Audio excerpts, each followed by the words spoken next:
And yeah, so and sa ano naman guys, sa kaperahan, ito yung mga small wins. Kumbaga, hindi naman ganun ka, merong pumapasok sa inyo na pera, hindi man kalakihan, pero consistent, no? Ibig sabihin, tuloy-tuloy yung pagpasok ng pera sa inyo. And for some of you, parang, kung kayo ay mga negosyante, or mga nag-online selling, ganyan, mga nagtitinda-tinda, parang nagkakaroon na rin ng increase sa sales nyo. Nagkakaroon na rin kayo ng mga followers.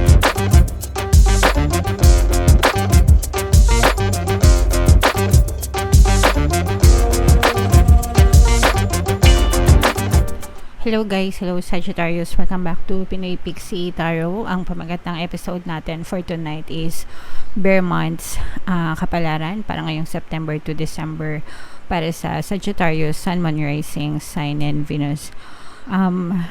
Magkakaroon pa tayo guys ng separate na reading for last quarter ng 2024, October to December. So, abangan nyo rin yan guys. Unahin natin tong deck na to, tingnan natin yung mga mensahe sa inyo guys or yung mga paparating sa inyo ngayong bear months. So meron tayong trap energy mga kapiksi, no? Pag sinabing trap, pwedeng na-stuck kayo mga kapiksi sa isang sitwasyon ng buhay nyo na hindi kayo makaalis-alis, hindi kayo makaalpas-alpas dyan sa sitwasyon na yan, and you're trying to do your best para makawala kayo dyan sa sitwasyon na yan. So, chill lang mga kapiksi. Huwag kayong mag-worry and huwag kayong ma-stress kasi pag lalo kayong nag-worry, sayang lang yung effort nyo mga kapiksi. Mapapagod lang kayo. So, kalma guys. And paganahin yung isip. Okay? Pag kalmado kayo and napapagana nyo yung isip nyo, mas makakaisip kayo ng pamamaraan para maka-escape kayo dyan sa sitwasyon na kinalulugmukan nyo mga kapiksi. Di ba yung mga daga guys? I'm not sure if naka-resonate kayo. Di ba usually yung mga daga pag nasa mousetrap sila, dito kasi sa bahay dati, no, nung may mga daga sa amin, yung may pandikit, no, yung may pandikit para mahuli yung mga daga, ganyan. Kapag nahuhuli sila, so mapapansin nyo, nandun na yung stress nila, anxiety nila. So nagpupumiglas sila na makawala dun sa trap. Hanggang sa nauubos na yung lakas nila, pero nandun pa rin sila, hindi pa rin sila makaalis mga kapiksi. So parang ganun guys, huwag nyong ubusin yung lakas nyo dun sa mga bagay or sitwasyon na natatrap kayo. Instead, focus nyo yung energy nyo dun sa mga bagay na pwede nyong gawin, solusyon, ganyan, para makaalis kayo sa sitwasyon na yan mga kapiksi. Nagets nyo ba? Sana naintindihan nyo. Anyway, another message para sa inyo Sagittarius, daydream, imagination, mga kapiksi. This is optimism, pagiging positive. Daydream, guys, is also the same as visualization, using the power of your imagination to achieve your desires, guys, no? Kaya nga sinasabi, di ba, na libre lang mangarap kasi walang bayad yung mag-daydream ka, mag-illusion ka. Ang kagandahan nito is kapag palagi mo siyang ginagawa, and you feel great about it, no? What would you see? What would you hear? What would you feel? You're already visualizing it, imagining it, and if you have no resistance at all, or kung magaan sa kaloob mo, wala kang balakad resistance, it will be pushed out in your reality. So, ibig sabihin, mangyayari siya sa totoong buhay, guys, no? Kaya wag nyong pagtatawanan yung nangangarap. Yung nangangarap lang kayo, nag-i-imagine lang kayo. It's a very powerful tool, mga kapiksi, kung alam nyo lang kung paano siya gagawin ng tama. Okay? So, yes, mga kapiksi, use the power of your imagination, mag-daydream kayo, mag-illusion kayo dun sa mga bagay na gusto nyo. You have to do it over and over again hanggang sa mapush out siya sa inyong physical reality and goals, no? Eto guys, pwedeng yung mga sinet nyo na goals for 2024, pwedeng ma-achieve nyo na siya by the end of 2024. Itong bare months na to, ibig sabihin, na-hit nyo yung mga target goals na sinet nyo. And for some of you naman, this may be the best time to check, no?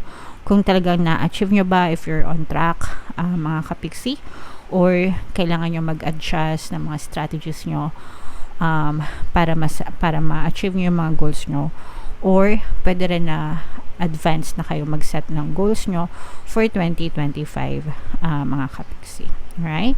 So, comment down below, Sagittarius, if feeling nyo naka-resonate kayo dyan.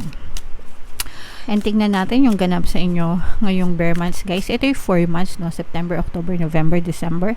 So, pwede nyo siyang pakinggan ng paulit-ulit sa loob ng 4 months, tas ibangga nyo siya dun sa inyong mga monthly readings. Okay? So, panoorin nyo muna itong video natin regarding sa ating paano mag-manifest ng abundance video course. Kapiksi, sawa ka na ba sa mga struggles at hirap sa buhay mo? Masipag ka ba at masikap sa buhay ngunit hindi ka pa rin umaasenso? Ilang beses ka na bang nag-attempt mag-negosyo at mag-invest pero palagi ka pa rin nalulugi? Sa pagkakataon na ito ay maaaring may subconscious beliefs ka na nagiging balakid sa iyong pag-unlad at pagyaman. Introducing, paano mag-manifest ng abundance video course. Dito ay matututunan mo ma-overcome ang mga balakid mo para tuluyan ka ng umunlad, umasenso, sumagana, maging matagumpay, successful at maswerte sa iyong kabuhayan, pera, trabaho, negosyo, salapi at kaperahan ng bonggang-bongga. Dali, mag-send na ng email sa pinoypixitaro@gmail.com at simulan na ang iyong pagyaman ngayon. Alright, so sa lahat ng gusto mag-avail ng course, guys, mayroon tayong promo ngayong August until August 31. Magbibigay tayo ng free 3-in-1 pampaswerte subliminal sa pampaswerte sa buhay, sa pera at saka sa love life, worth 1,500 yung freebie na yan. So i-avail nyo na, guys, sobrang ganda. And meron din tayong bagong course, mga kapiksi, paano mawala ang third party at magkaroon ng harmonious na relationship para mawala yung mga kabit na mga jowa nyo, guys. 30% discount naman yan until August 31. So i-avail nyo na, guys, sobrang ganda. And ito yung positive and negative, mga kapiksi, no? Sagittarius kayo ay represent ng King of Wands. Meron din tayong another presence ng fire sign, Aries, Leo, Sagittarius, at saka earth signs, Capricorn, Taurus, Virgo. For some of you, guys, no, maaari kayo nagkakaroon ng problema. Pwedeng sa relationship ito, mga kapiksi. You have a lot of emotional pain. Pwedeng nakaka-experience kayo ng panlalamig, no, from your partner or specific person, and meron kayong mga stress, nai-stress kayo sa kakaisip ng problema nyo sa person nyo. Pwedeng nanlalamig, no? Pwedeng ginosted na kayo nito or i-ghost kayo, pero nararamdaman nyo na yung kawalan ng communication as of the moment, mga kapiksi. So pwedeng magtuloy-tuloy ito hanggang pagpasok ng bare months, guys, and magdadala ito sa'yo ng sleepless nights, parang hindi ka makatulog sa kakaisip dun sa problema nyo, mga kapiksi. At the same time, emotional pain, diba? Syempre kapag nag-iisip ka ng tungkol sa problema, talaga namang masakit yan sa pakiramdam. So, pwede nyo, guys, pakinggan yung ating Ho'oponopono and Self-Love Subliminal. Yun muna yung pakinggan nyo, guys, para maibsan yung inyong mga emotional pain, no? Yung mga sakit-sakit sa dibdib nyo. And pwede nyo pakinggan yung pampabati subliminal para magkabati kayo ng person nyo and magkaayos kayo, guys.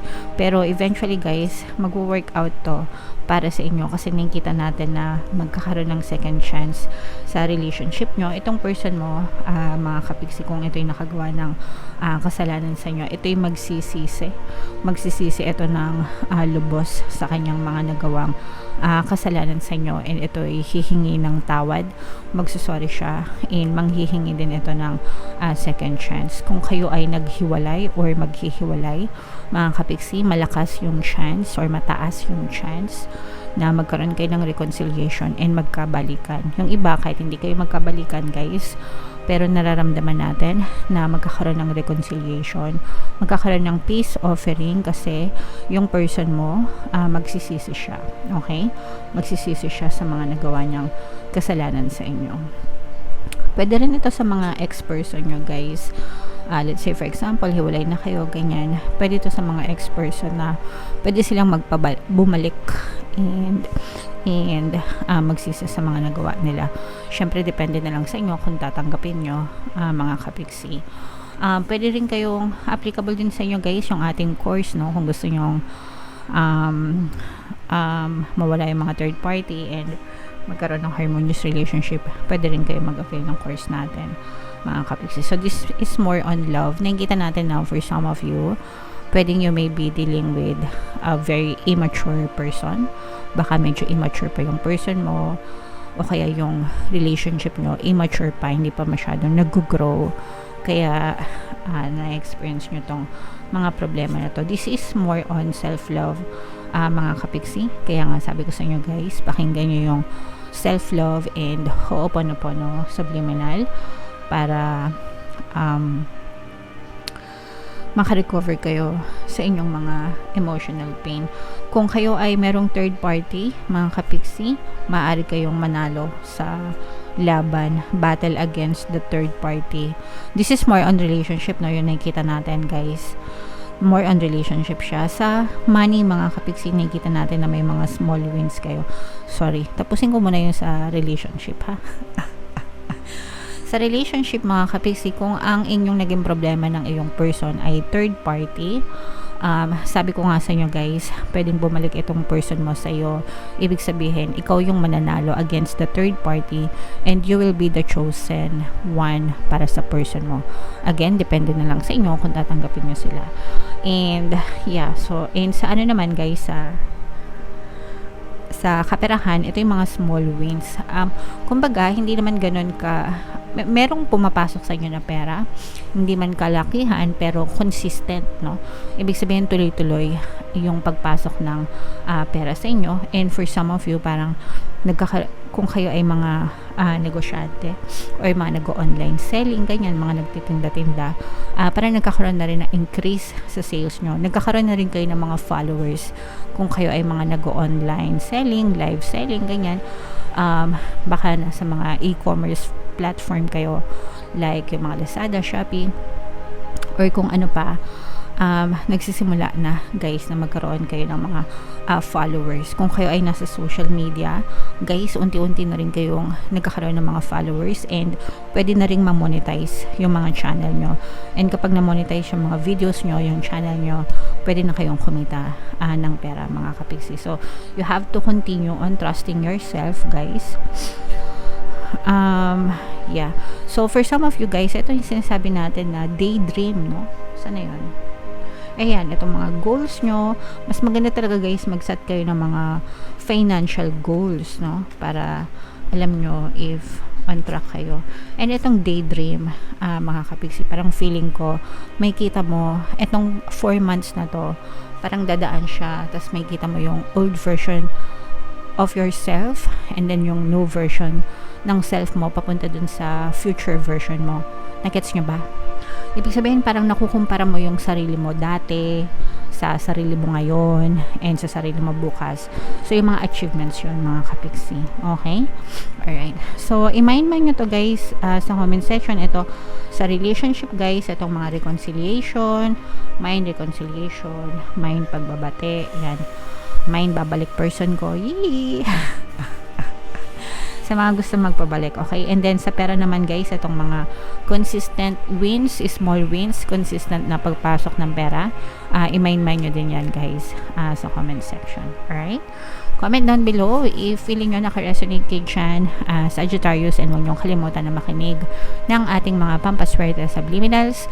Ito yung playlist mga kapiksi, super effective guys, as in pakinggan nyo talaga. And ito naman yung ating success stories ng paano mag-manifest ng abundance video course. Click here to subscribe guys, and click here to join our membership program. Thank you for liking, sharing, and subscribing, and see you again next time. I love you all guys. Have a nice day. Bye-bye.